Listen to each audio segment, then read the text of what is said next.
గణేశాయ నమః. శ్రీ గురుభ్యో నమః. శ్రీమాత్రే నమః. ఈరోజు మనం ఒక గొప్ప యోగి గురించి తెలుసుకుందాం. సుమారు 300 సంవత్సరాల క్రితం మదురై ప్రాంతంలో ఒక ఆంధ్ర వైదిక బ్రాహ్మణ దంపతులు ఉండేవారు. వారి పేర్లు సోమనాథ అవధాని మరియు పార్వతి. సోమనాథుడు చిన్నప్పటి నుంచే మంచి యోగి. అతనికి సంసారం మీద ఆసక్తి చాలా తక్కువ. కానీ తల్లిదండ్రుల ఒత్తిడితో 25 ఏళ్ల వయసులో పెళ్లి చేసుకున్నాడు. పెళ్ళి అయిన తరువాత కూడా అతనికి మనసు భగవంతుని మీదే ఉండేది. ఒకరోజు అతని భార్య అడిగింది, మనకు మంచి పిల్లవాడు ఉండాలి కదా. అప్పుడు సోమనాథుడు చెప్పాడు, నువ్వు రామనామం జపం చేస్తే ఒక మంచి మహానుభావుడు పుడతాడు. ఆమె భక్తితో రామనామం జపం చేయడం మొదలుపెట్టింది. ఒకసారి వారు రామేశ్వరానికి వెళ్ళినప్పుడు శివుడు కలలో దర్శనమిచ్చి చెప్పాడు, మీకు ఒక గొప్ప సంతానం పుడుతుంది. కొద్ది కాలం తరువాత ఒక బాలుడు జన్మించాడు. అతనికి శివరామకృష్ణ అని నామకరణం చేశారు. శివరామకృష్ణ చిన్నప్పటి నుంచే చాలా తెలివైనవాడు. వేదాలు శాస్త్రాలు త్వరగా నేర్చుకున్నాడు. 12 ఏళ్ల వయసులో అతనికి పెళ్లి చేశారు. ఒకరోజు పండుగ సమయంలో అతనికి బాగా ఆకలి వేసింది. అమ్మ, భోజనం ఆలస్యం అవుతోందని నాకు భోజనం తొందరగా పెట్టు అని అడిగాడు. ఈ పండుగ సమయాల్లో భోజనం కొంచెం ఆలస్యం అవుతుంది నాయనా అని చెప్పింది. ఆ చిన్న సంఘటన అతని జీవితాన్ని మార్చేసింది. అతను ఆలోచించాడు, ఈ సంసారంలో సుఖం ఏముంది? వెంటనే ఇంటిని వదిలి వెళ్ళిపోయాడు. అతను ఒక మహా గురువు వద్దకు వెళ్ళాడు. ఆయన పేరు పరమశివేంద్ర గురువు. అక్కడ అతను అద్వైత తత్వాన్ని త్వరగా గ్రహించాడు. కానీ ఒకసారి ఆ గురువు గారి దగ్గరికి చాలామంది శిష్యులు వస్తూ ఉండేవారు. వాళ్లతో ఈ శివరామకృష్ణ వాదనలు చేస్తూ ఉన్నాడు. నాయనా శివరామకృష్ణ, నువ్వు మౌనం పాటించు. అప్పుడు నుండి జీవితాంతం ఆయన మౌనంగానే ఉండిపోయారు. గురువుగారు శివరామకృష్ణకు సన్యాస ఆశ్రమం ఇచ్చి రామమంత్రం ఉపదేశించి సదాశివ అని సన్యాసాశ్రనామం ఇచ్చారు. ఈ సదాశివ స్వామియే సదాశివ బ్రహ్మేంద్ర స్వామిగా పేరుగాంచారు. అడవుల్లో తపస్సులో గురువు గారు ఇచ్చినటువంటి రామనామ జపాన్ని వదలకుండా చేయటం మొదలుపెట్టారు. రామనామ మంత్రాన్ని వదలకుండా చేసేవారు. దానివల్ల ఆయన 5 యోగాలు సాధించారు.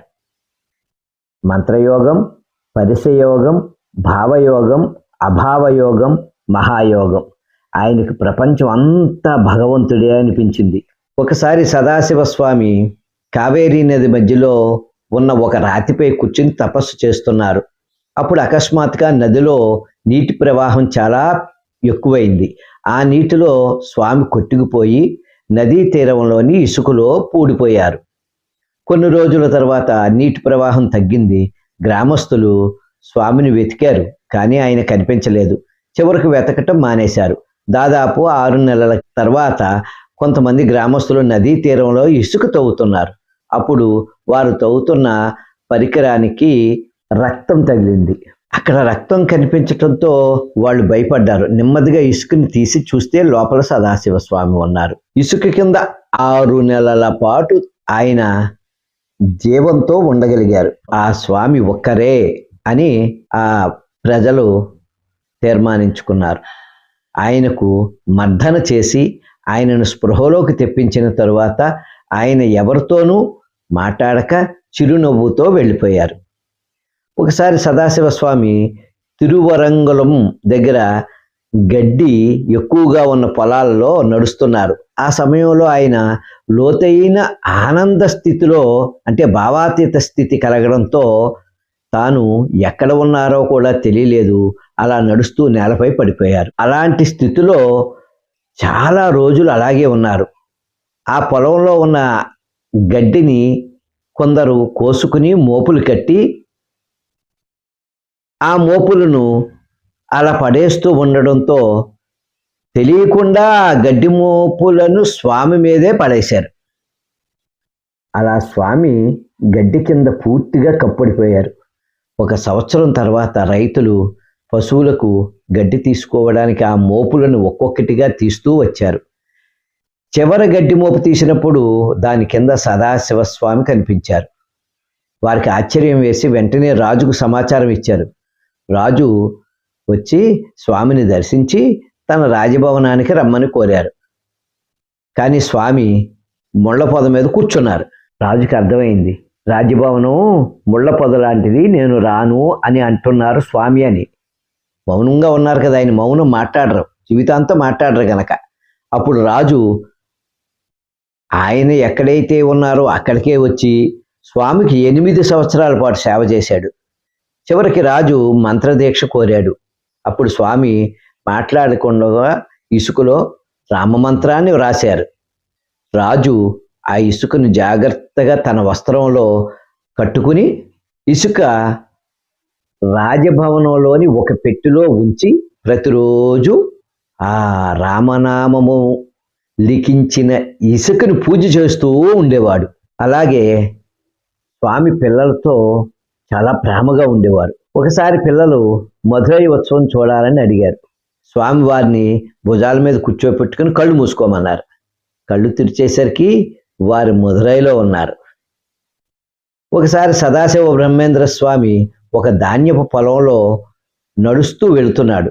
అక్కడ ఉన్న కాపలాదారులు ఆయన్ని చూసి దొంగ అయి ఉంటాడు అని భావించి వారు కోపంగా కర్రతో కొట్టడానికి చేతులు ఎత్తారు. కానీ ఆశ్చర్యంగా వారి చేతులు అలాగే గాలిలో ఉండిపోయాయి, కదలలేదు. స్వామి మాత్రం ఏమి మాట్లాడకుండా ప్రశాంతంగా వెళ్ళిపోయారు. మరుసటి రోజు పొలం యజమాని వచ్చి విషయం తెలుసుకుని స్వామి పాదాల వద్ద పడిపోయి క్షమించమని అడిగాడు. స్వామి ఏం మాట్లాడకుండా అక్కడి నుంచి నెమ్మదిగా వెళ్ళిపోయారు. అప్పుడే కాపలాదారుల చేతులు మళ్ళీ మామూలుగా పనిచేయడం ప్రారంభించాయి. ఒకసారి ఒక ముస్లిం రాజు తన రాణులతో ఆయన తోటలో కూర్చుని ఉండగా సదాశివస్వామి దిగంబరంగా తిరుగుతున్నారని అలా వెళుతున్న స్వామిని చూసి కోప్పడ్డాడు. అతను స్వామి చేతిని నరికించాడు సైనికులతో. అయినా కూడా స్వామి ఏమాత్రం బాధపడకుండా ప్రశాంతంగా అలా నడిచి వెళ్ళిపోతున్నారు. ఎందుకంటే ఆయనకు నేను శరీరం కాదు, నేను ఆత్మ అనే జ్ఞానం ఉంది, శరీరంలో పార్టిపోయినా ఆయనకు బాధ కూడా లేదు. ఇది చూసి రాజుకు తన తప్పు అర్థమైంది. అయ్య బాబోయ్, ఈయన మహా యోగి అయ్యి ఉన్నాడు అని వెంటనే స్వామి పాదాల దగ్గర పడిపోయి క్షమించమని అడిగి, స్వామి ఇలా నీ చేతిని ఇదిగోండి మీ చెయ్యి ఇలాగా నరికేశాను అని చెప్తే అప్పుడు స్వామి తన చేతిని మళ్ళీ యథావిధిగా అతికించేసుకున్నారు. ఆ తర్వాత రాజు స్వామికి భక్తుడిగా శిష్యుడిగా మారాడని చెప్తారు. సదాశివ స్వామికి ఎవరు నిందించినా ఎవరు పొగిడినా తేడా లేదు, అన్నింటికీ అతీతంగా సమానంగా ఉండేవారు. శాస్త్రాలు ఏమంటాయంటే మహాత్ములకు సేవ చేసిన వారికి వారి పుణ్యం లభిస్తుంది అని చెప్తారు. ఆయన చెప్పిన ముఖ్యమైన విషయాలు, ఆయన తత్వాన్ని బోధించినప్పుడు అన్నీ బ్రహ్మమే, మనము ఆత్మ, ఆయనకు ఎవరు అన్నీ బ్రహ్మమే, మనమే ఆత్మ, ఆయనకు ఎవరు పొగిడినా నిందించినా తేడా తెలియదు. జీవసమాధి. సదాశివ బ్రహ్మేంద్ర స్వామి దేశం అంతా తిరిగి చివరకు నేరూరు చేరుకున్నారు.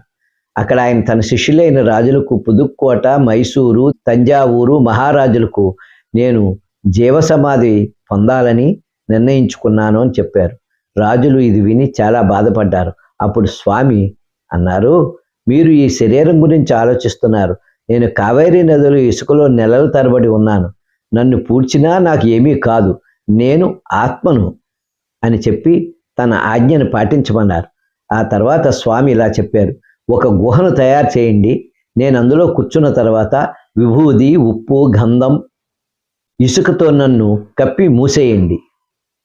మరియు ఇలా కూడా చెప్పారు, 9వ రోజు నా నుంచి ఒక బిల్వవృక్షం మొలకెత్తుతుంది, 12వ రోజు కాశీ నుంచి ఒక శివలింగం వస్తుంది, ఆ శివలింగాన్ని నా యొక్క జీవసమాధి దగ్గర 12 అడుగుల దూరంలో పెట్టి ఆలయం కట్టమన్నారు. బిల్వవృక్షం మూసివేయకుండా దాని చుట్టూ రక్షణగా అరుగును నిర్మించమన్నారు. తాను చెప్పిన రోజున స్వామి గుహలోకి వెళ్ళి ధ్యానంలో కూర్చున్నారు. రాజులు ఆయన చెప్పినట్లే గుహను మూసివేసేశారు. ఆ తర్వాత ఆశ్చర్యంగా 9వ రోజు బిల్వ వృక్షం మొలిచింది. 12వ రోజు శివలింగం వచ్చింది.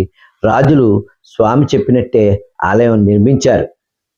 ఆ బిల్వవృక్షం స్వామి సమాధి మీద నుంచి పెరిగి అన్ని వైపులా విస్తరించింది. అది ఒక గొడుగులాగా, స్వామికి గొడుగులాగా కనిపించింది. ఆ చెట్టు 3 ప్రధాన భాగాలుగా ఉండి బ్రహ్మ విష్ణు మహేశ్వరులను సూచిస్తుందని అంటారు.